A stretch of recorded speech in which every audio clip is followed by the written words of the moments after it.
right, this soloing technique, I'm going to talk about a dominant 7 arpeggio. And it's a very valuable tool.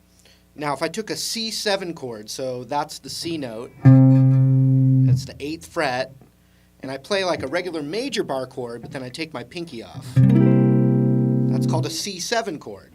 I could put my pinky right here on the 11th of the B as well. Still a C7 chord. It's also known as a C dominant 7 chord. But it's the blues chord, right? The cool thing about the blues chord, if you're playing over it, is it's not theoretically correct, but you've got that minor pentatonic, you know, for the C blues. But if you look, you know, there's a few of those notes that are actually not in this chord, but that's okay because the blues is cool that way, all right? But another technique, and this is really great for playing over changes, is being able to see the arpeggio, you know, the core notes of the chord, but playing the notes one note at a time. So it gives you this nice little outline, and then I'm going to show you what you know, a couple of examples of how you can use it. So we've got a C7, right? First, let's learn the C7 arpeggio based off of this chord. It's going to be middle finger on the root. So that's called the root. Then we're going to go to the 7th of the A string. That's called the major third of the chord. Then we have what's called the 5th of the chord, which is going to be the 10th of the A string. So those 3 notes alone make up a C major chord, actually. So root, 3, 5. But now we're going to add that 7th tone. It's right here. That note, 8th fret of the D string.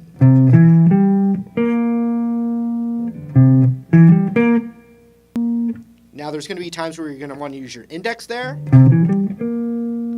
but then other times where you might use your middle instead. So it's going to be useful either way. So you got 8, 7, 10, 8, 10 on that D string.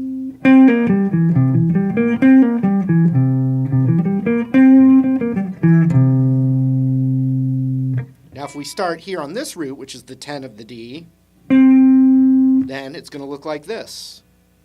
10, 9, 8, then 11 on that B string.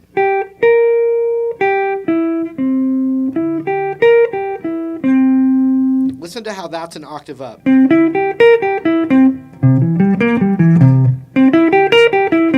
So eventually we get to that high E, and we want to play the root, which is going to be right there on the 8. And then this is the major third, which is actually the 12. So it's a stretch. 12, 8, 11, 8, 10. Oh, I'm sorry, 9. So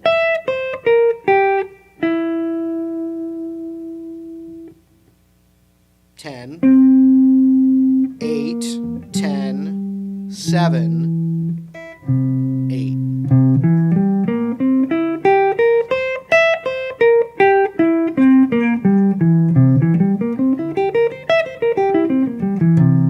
So one thing is if you're practicing your alternate picking and you go through that arpeggio, that's just great practice. Even if you were, you know, watching TV or doing something else and not even plugged in, this is just great technique practice and little sequences of it.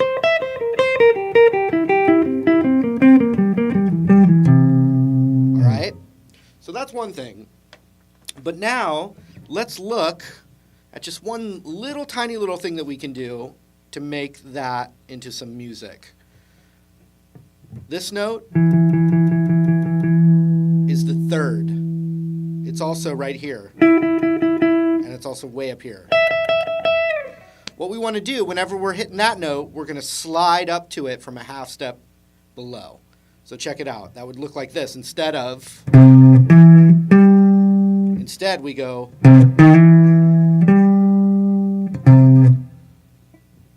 So that would be just like that, which is the 6 to the 7 slide. And then it would happen again. You could slide or hammer on with either of these.